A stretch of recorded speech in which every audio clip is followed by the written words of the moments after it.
प्रधानमंत्री नरेंद्र मोदी की ऐसी क्या मजबूरी है कि राहुल गांधी पर चढ़ाई करने के लिए उन्होंने पार्टी के 3 दिग्गज लगा दिए हैं। विदेश मंत्री एस जयशंकर, स्मृति ईरानी और पार्टी के अध्यक्ष जेपी नड्डा। भारतीय जनता पार्टी ने राहुल गांधी के खिलाफ एक जबरदस्त प्रचार शुरू किया है कि राहुल गांधी मोहब्बत की दुकान नहीं, नफरत का मेगा मॉल चला रहे हैं। भारतीय जनता पार्टी ने एक बार फिर अपने उस बयान को दोहराया है कि राहुल गांधी विदेशों में जाकर देश को बदनाम कर रहे हैं। क्या यह बात सही है? यकीनन राहुल गांधी प्रधानमंत्री नरेंद्र मोदी की लगातार आलोचना कर रहे हैं और यही नहीं, अमेरिका की जमीन में उन्होंने कहा कि कांग्रेस का मतलब गांधी और भारतीय जनता पार्टी का मतलब गोडसे, और इस हमले से बीजेपी में जबरदस्त खलबली मच गई है। मगर मैं उससे पहले आपसे एक सवाल पूछना चाहता हूं। अगर राहुल गांधी ने प्रधानमंत्री नरेंद्र मोदी का नाम लिया, उनकी आलोचना की, भाजपा और आरएसएस की आलोचना की, तो क्या इससे देश की आलोचना हो जाती है? और जब प्रधानमंत्री नरेंद्र मोदी बतौर प्रधानमंत्री विदेशों में जाकर यह कहते हैं तो क्या यह देश का सम्मान है? सुनिए। एक समय था जब लोग, यार पता नहीं पिछले जन्म में क्या पाप किया था, हिंदुस्तान में पैदा हुए, ये कोई देश है, ये कोई सरकार है, ये कोई लोग है, चलो छोड़ो चले जाए कहीं और लोग निकल पड़ते थे। यह बयान वैसे तो आप कई बार सुन चुके होंगे, मगर मुझे लगा कि यह बयान आपको याद दिलाया जाना चाहिए। तो जैसा मैंने कहा, 3 मंत्रियों की और 3 भारतीय जनता पार्टी के नेताओं की सेवा ली जा रही है सीधा हमला बोलने के लिए। स्मृति ईरानी, जो वैसे तो सिली सोल्स के मुद्दे पर जवाब नहीं देती हैं, महिलाओं के खिलाफ जब अपराध होते हैं उस पर खामोश रहती हैं, अब वो ये कह रही हैं कि एक तरफ तो राहुल गांधी मोहब्बत की दुकान चलाने की बात करते हैं, मगर जब सिखों का नरसंहार हुआ था तो क्या वो मोहब्बत की दुकान थी? स्मृति ईरानी आगे ये भी कहती हैं, जब राजस्थान में महिलाओं का अपमान होता है तो क्या वो मोहब्बत की दुकान थी? तो स्मृति ईरानी ने ढेरों मिसालें पेश कर दी। आज स्मृति ईरानी से एक बार फिर मैं वो सवाल दोहराना चाहता हूं जो मैं बार बार उनसे पूछता रहा हूं। स्मृति जी, हाथ कंगन को आरसी क्या? अभी कल ही की घटना है, बस्ती में एक 14 साल की लड़की के साथ सामूहिक दुष्कर्म किया गया और आरोपियों में एक भारतीय जनता पार्टी का नेता था, संगठन में वो एक पदाधिकारी था। भाजपा बेशक कह रही है कि अब वो पार्टी का नहीं है, मगर जो इतनी विभत्स घटना थी, आप खामोश क्यों हैं? हमारी महिला पहलवान, आप जानते हैं इंडियन एक्सप्रेस में एक और खबर आई है आज फ्रंट पेज पर, जिसमें बताया गया है कि बृजभूषण ने एक महिला पहलवान के साथ जबरदस्ती की और इस बात के गवाह एक अधिकारी हैं। फ्रंट पेज है इंडियन एक्सप्रेस के। स्मृति जी पूरी तरह से खामोश हैं। स्मृति जी, आप स्वामी चिन्मयानंद के वीडियो पर खामोश रहती हैं, कुलदीप सिंह सेंगर पर कहने की आपकी हिम्मत नहीं होती है, बृजभूषण शरण सिंह पर आप क्या कहेंगी? वरना आपको इस बात का डर है कि 2024 में आप अमेठी का चुनाव ना हार जाएं अगर वो पार्टी से बाहर हो जाए। तो राजनीतिक मजबूरियों के चलते स्मृति ईरानी इन तमाम बड़ी खबरों पर चुप रहती हैं। सबसे शॉकिंग, याद है आपको, अंकिता भंडारी, इस बेटी की हत्या का आरोप लगा था बीजेपी के एक नेता विनोद आर्या के बेटे पुलकित आर्या पर। वो परिवार आज भी दर दर भटक रहा है इंसाफ के लिए। भूल गए हैं सब अंकिता भंडारी को। मगर क्या स्मृति ईरानी ने एक बार भी अपना मुंह खोला? कभी नहीं। इधर उधर के मुद्दे उठाकर राहुल गांधी पर ही हमला बोलकर अपनी जिम्मेदारियों से नहीं बचा जा सकता। बहरहाल स्मृति ईरानी पर पार्टी की नेता सुप्रिया श्रीनेत ने करारा हमला बोला है। सुनिए वो क्या बोल रही हैं। मोहब्बत है हिंदुस्तान को एकजुट रखना, मोहब्बत है हर वर्ग, हर समुदाय, हर धर्म, हर जाति, हर भाषा, हर वेशभूषा, हर संस्कृति का सम्मान करना। मोहब्बत है हिंदुस्तान की विविधता को बनाए रखना, अनेकता में एकता ढूंढना। मोहब्बत है कि जब हमारे देश की बेटियां प्रताड़ित की जाएं तो आंखों पर पट्टी ना बांध लेना। मोहब्बत है कि जब हमारे देश के सबसे डेकोरेटेड एथलीट्स को सड़कों पर घसीट कर पीटा जाए तो पार्लियामेंट से अपनी पिक्चर ट्वीट करके उसके रिप्लाई न छुपा लेना। मोहब्बत है कि जब भाजपा के बड़े बड़े नेता यौन शोषण और महिलाओं के खिलाफ अपराध में दोषी और आरोपी पाए जाएं तो मुस्तैदी से इस देश की बेटियों के साथ खड़े रहना, सत्ता के लोलुपता में अपना मुंह बंद न रखना। मोहब्बत है 9 लाख से ऊपर कुपोषित बच्चों को पोषित बनाए रखना। मोहब्बत है देश के गरीबों की थाली पर प्रहार न करना, उनके आटे और दही पर जीएसटी न लगा देना।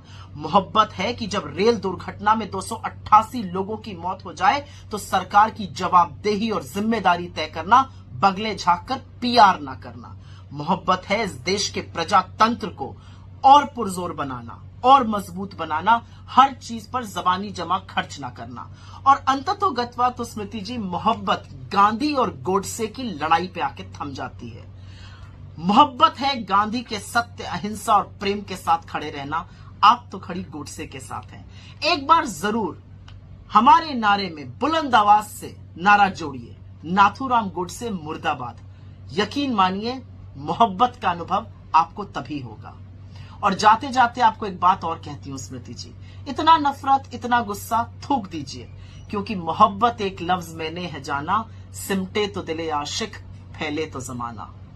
आशा करती हूं आज से आप भी प्यार और मोहब्बत की बातें करेंगी।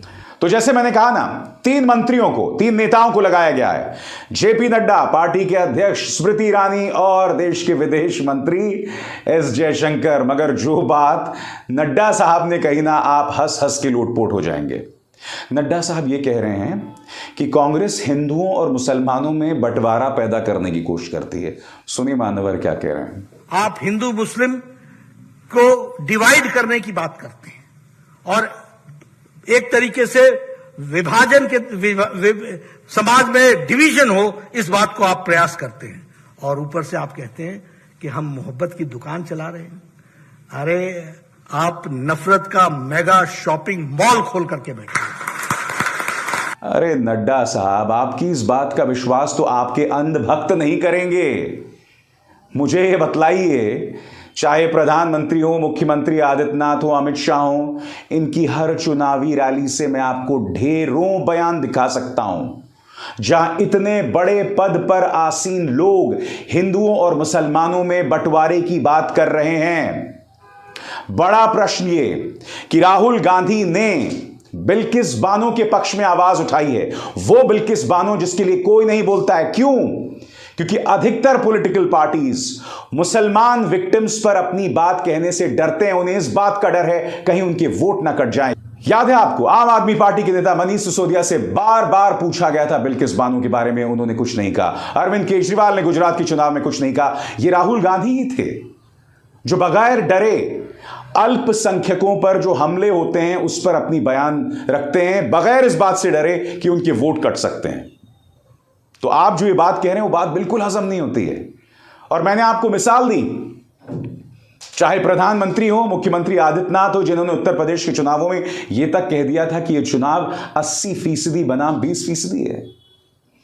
तो जब आप ये बातें करते हैं जरा सोच समझ के बोला करें। और फिर ये ओवररेटेड मंत्री माननीय विदेश मंत्री एस जयशंकर, इन्होंने सीधे तौर पर कह दिया कि राहुल गांधी ने देश का अपमान विदेशी जमीन पर किया। सुनिए वो क्या कह रहे हैं। उनकी आदत है कि वो जब बाहर जाते हैं कि वो देश की आलोचना करते हैं, हमारी राजनीति के बारे में टिप्पणी करते हैं। दुनिया देख रही है कि इस देश में चुनाव होते हैं, चुनाव में कभी एक पार्टी जीतती है, कभी दूसरी पार्टी जीतती है। तो अगर देश में डेमोक्रेसी नहीं है तो ये ऐसा परिवर्तन तो आना नहीं चाहिए ना।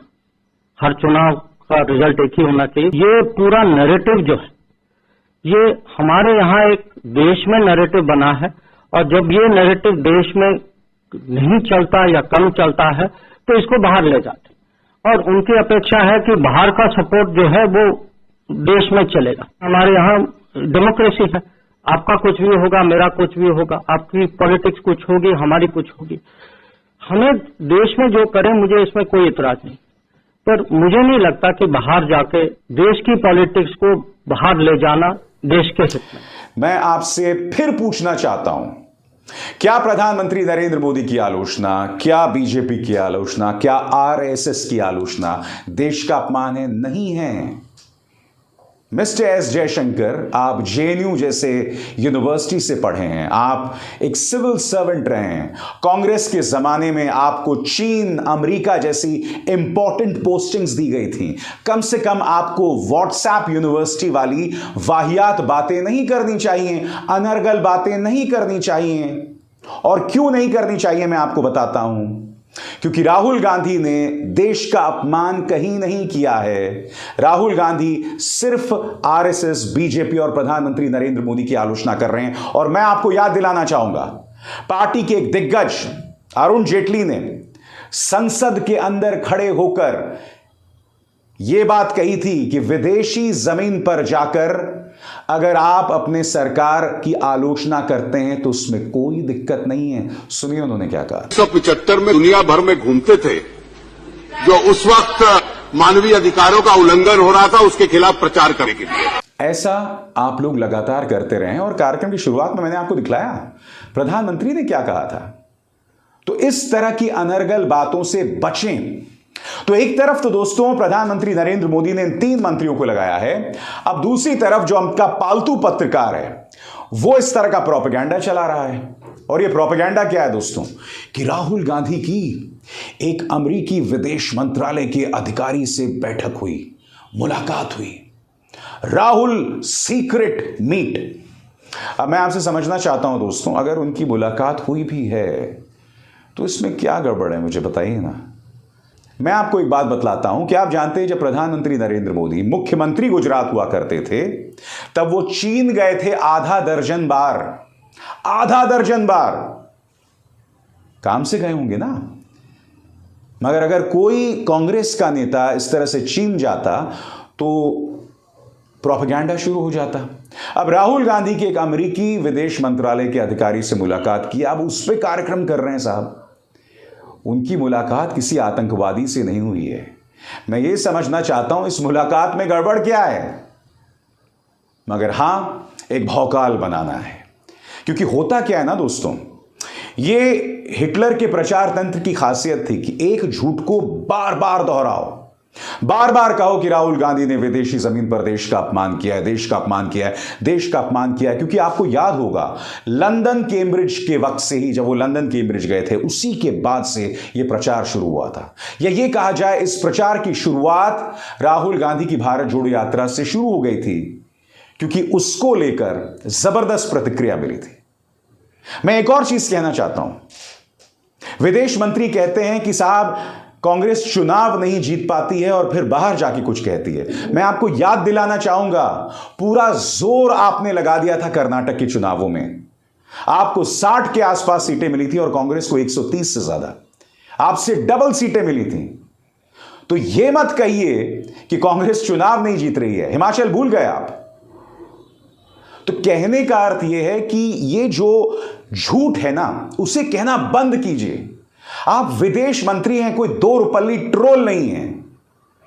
इन चीजों का ध्यान रखिए और अभिसार शर्मा को दीजिए इजाजत। नमस्कार।